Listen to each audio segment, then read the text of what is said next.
सावधान अर्जुन। या तो तुम युद्ध करना भूल गए हो या फिर तुम्हें युद्ध करने का साहस नहीं है। दुर्योधन नहीं, नहीं दुर्योधन, भीम तुम्हें उकसा रहा है, द्वंद्व में मत फंसना। उचित कहा मामाश्री। मेमनों के आखेट के लिए से आगे नहीं बढ़ते, बस होके भीम के लिए तो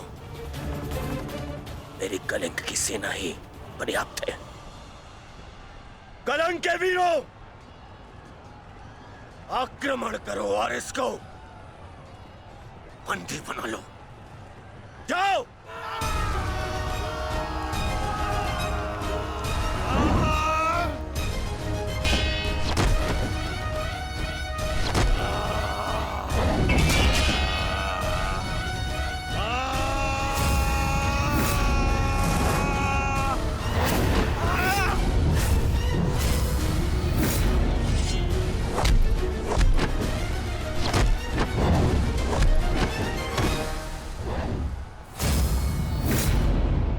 दुर्योधन, बस ये इतने से थे? अरे इनसे तो युद्ध करके मेरे हाथ पैर भी नहीं खुले।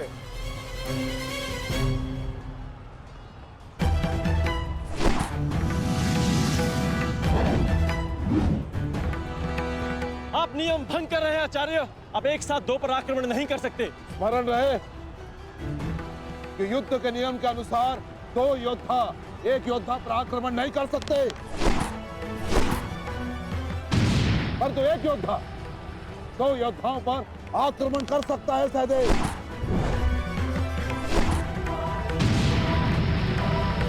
क्या करें नकुल, कुछ करना होगा। हमें गुरु दौड़ को रोककर अधिक से अधिक हमें भ्राता भीम को देना होगा। युद्ध सभा में चीख चीख कर अपने पौरुष का बखान करने वाले एक नपुंसक के भांति क्यों खड़े हो? अब किसे लाओगे अपनी ढाल बनाकर? ये विकोदर भीम तुम्हारी हर ढाल को तोड़कर तुम्हारा अंत करेगा। मैं तुम्हारे प्राण लेकर रहूंगा कायर दुर्योधन।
प्रहार करने का सामर्थ्य शेष है काकाश्री,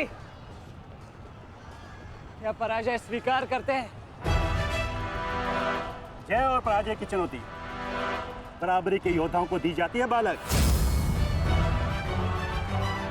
प्रतीत होता है कि अभी तक तुम्हें कोई समर्थ योद्धा नहीं मिला।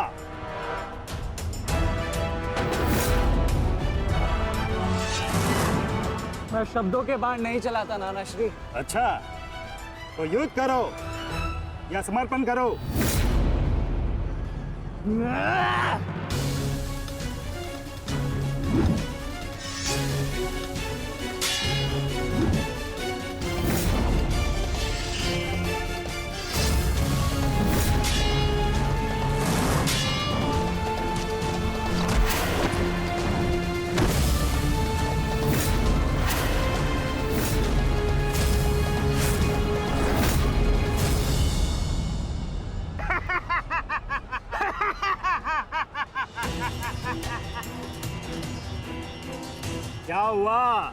थक गए? अरे ये उस मूर्ख विराट पुत्र उत्तर की संगति का प्रभाव है ये। उसे भी यही लग रहा था कि मेरे समक्ष वो कुछ कर दिखाएगा, और मूर्ख मृत्यु को प्राप्त हो गया। मृत्यु को चींटी की भांति इन्हीं हाथों से मसल दिया मैंने उसे। पीछे हट जाओ अभिमन्यु, अन्यथा उत्तर से कहीं पीड़ादायक मृत्यु मिलेगी, मृत्यु। तो ये समझिए कि आज उत्तर का प्रतिशोध पूर्ण होगा।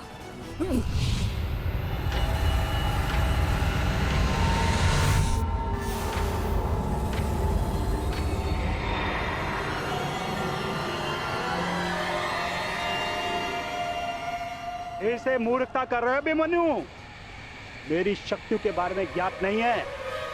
शत्रु का क्रोध मुझे और बलशाली बनाता है, बलशाली।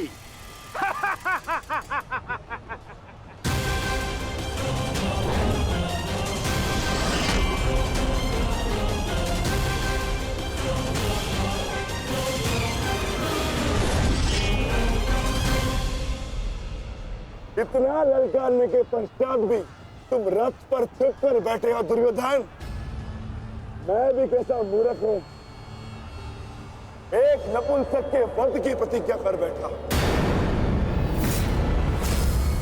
आज तुमने यह सिद्ध कर दिया कि तुम एक क्षत्रिय नहीं बल्कि एक बाल।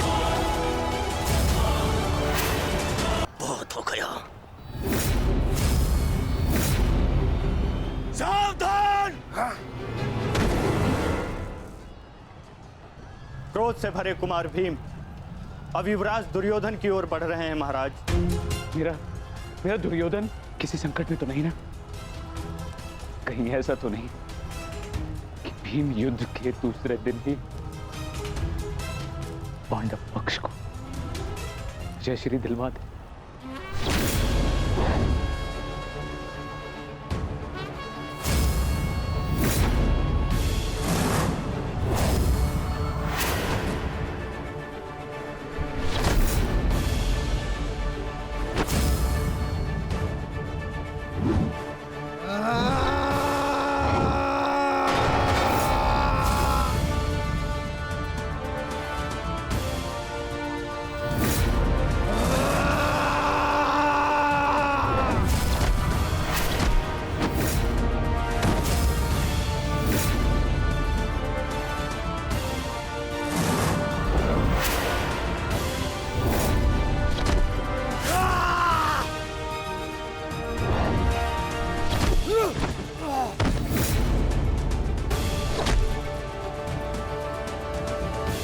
मारो दुर्योधन, मारो!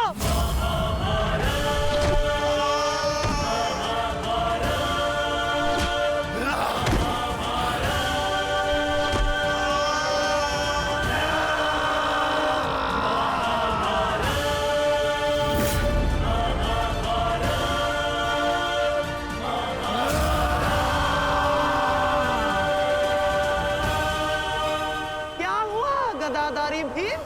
अब दिखाओ तुम्हारा पौरुषत्व। या कहो तो हस्तिनापुर की स्त्रियों से आभूषण लाके तुम्हें पहना दूं? क्या हुआ? युद्ध बातों से नहीं बल से जीता जाता है। यदि इस मैल जैसे शरीर में थोड़ा सा भी साहस बचा है तो और प्रहार कर मुझ पर। अरे ये क्या पहचानेगा अपनी शक्ति को? इसे कैसे मैंने वस्त्र और आभूषण रहित करके उन आंसुओं के मत्थे बिठा दिया था मैंने।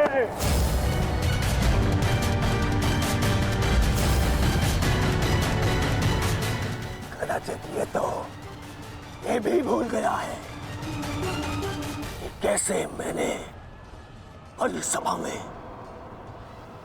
उस दासी द्रौपदी को उसका उचित स्थान दिखाया था।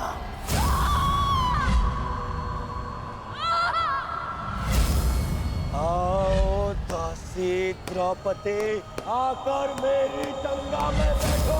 आओ! वस्त्र हरण करो इस दासी का।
गंगा पुत्र, दुर्योधन की रक्षा कीजिए गंगा पुत्र। महामहिम, ये क्या कर रहे हैं आप? अपने वचन को पूर्ण कीजिए। आज यदि आपने भीम का वध नहीं किया तो हस्तिनापुर का युवराज घर नहीं लौटेगा। महामहिम, भीम, रुक जाओ। दूर हो जाओ दुर्योधन से, अन्यथा मुझे तुम्हारा वध करना होगा।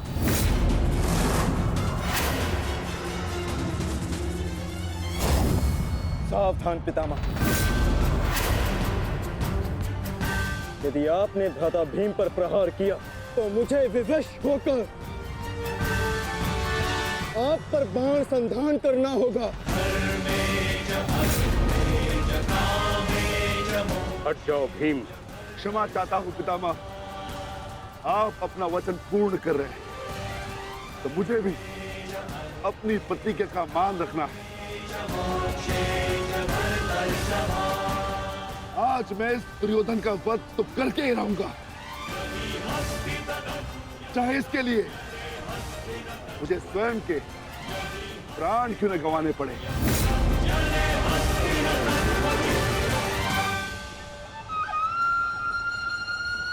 स्वयं के प्राण गंवा सकते हो भीम, परंतु क्या अपने दोनों भ्राताओं को इस आहुति में झोंक दोगे तुम? तुम्हारी इस भूल का फल नकुल और सहदेव को भुगतना होगा भीम। जरा देखो उधर।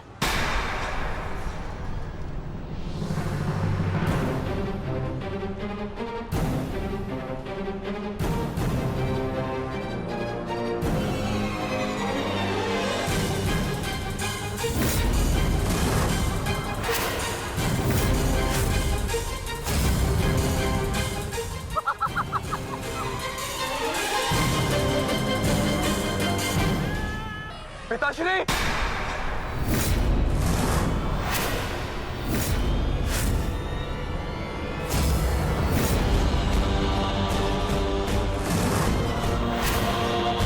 शस्त्र को नीचे करिए द्रोण, अन्यथा सदैव के लिए पुत्र से हाथ खो बैठोगे।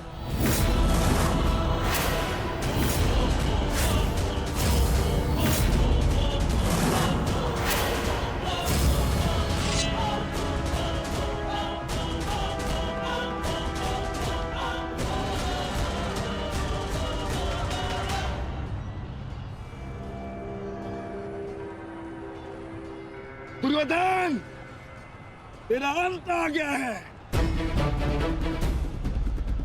तुम्हारे पास दो विकल्प शेष है दुर्योधन।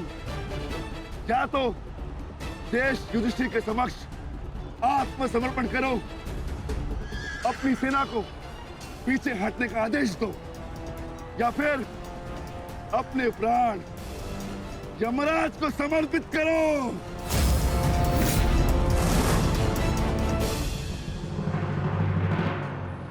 मारो भीम, मारो! शीघ्रता करो भीम! इतनी भी क्या शीघ्रता है राजकुमार युधिष्ठिर?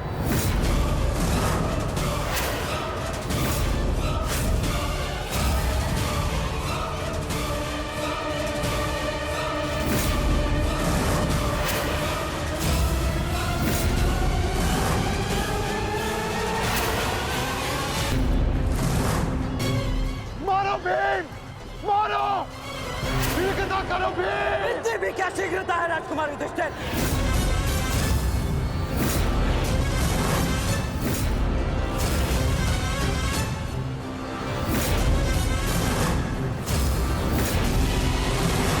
पीछे हट जाइए विकोदर भीम, अन्यथा मूल्य अपने ज्येष्ठा के प्राण देकर चुकाने होंगे।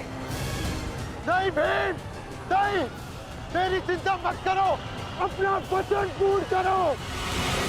ऐसा अवसर दोबारा नहीं मिलेगा अनुज। मत करो इस दुर्योधन का, पांचाली के अपमान का प्रतिशोध दो भीम।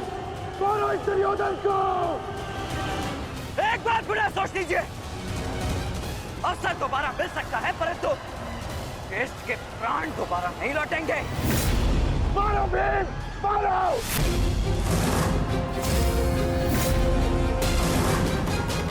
दुर्योधन!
सेवकों, जाओ जाके सबकी सहायता करो, जाओ।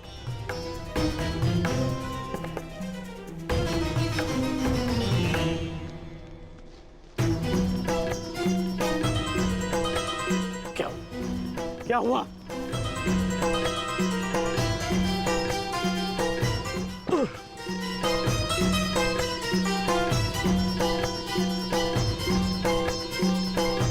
क्या हुआ मित्र?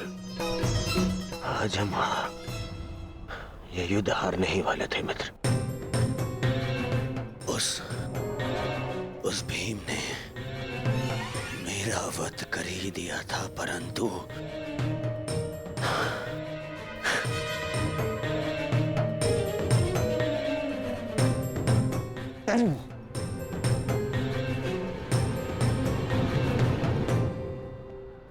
ठीक समय पर आकर वृषसेन ने पूरी परिस्थिति को ही बदल दिया।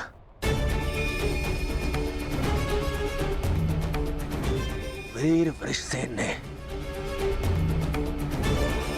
आज न केवल मेरे प्राणों की रक्षा की,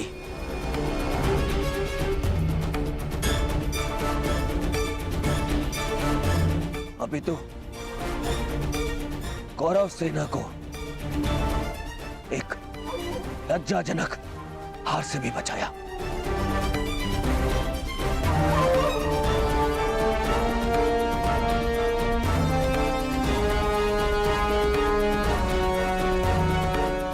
मैं गर्वित हूं तुम्हें अपनी सेना में पाकर पुत्र, गर्वित हूं मैं।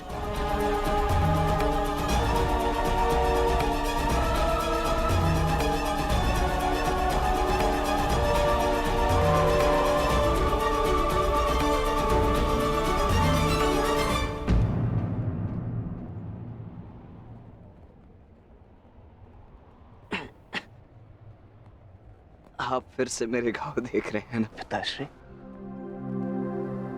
और मैं फिर से यही कहूंगा,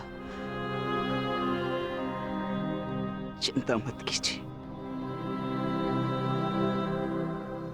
आज का युद्ध समाप्त हुआ और युद्ध भूमि में जो कुछ भी हुआ उसे भुला देना ही श्रेयस्कर है, अपितु उन बाधाओं को समझने का प्रयास करना चाहिए जो हमें विजयश्री बनने या प्राप्त करने से रोक रही है।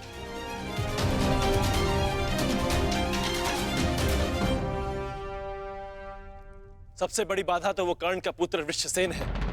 आज दूसरे दिन भी उसने दुर्योधन का अंत होने से बचा लिया, दुर्योधन के वध होने के पश्चात ऋषिसेन को अपने मार्ग से हटाना अति आवश्यक है। कुछ नहीं होगा आपके पुत्र को, और आपका पुत्र आपके मित्र को भी कुछ नहीं होने देगा।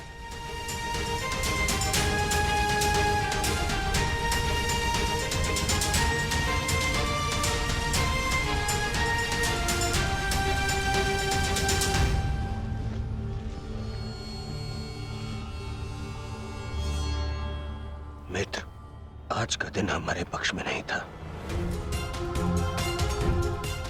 तुम हमारे साथ होते तो कदाचित ऐसा नहीं होता।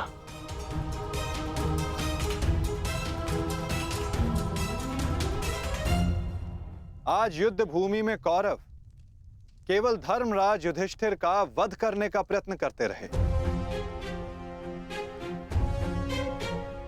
और कल हम दुर्योधन को अपना लक्ष्य बनाएंगे।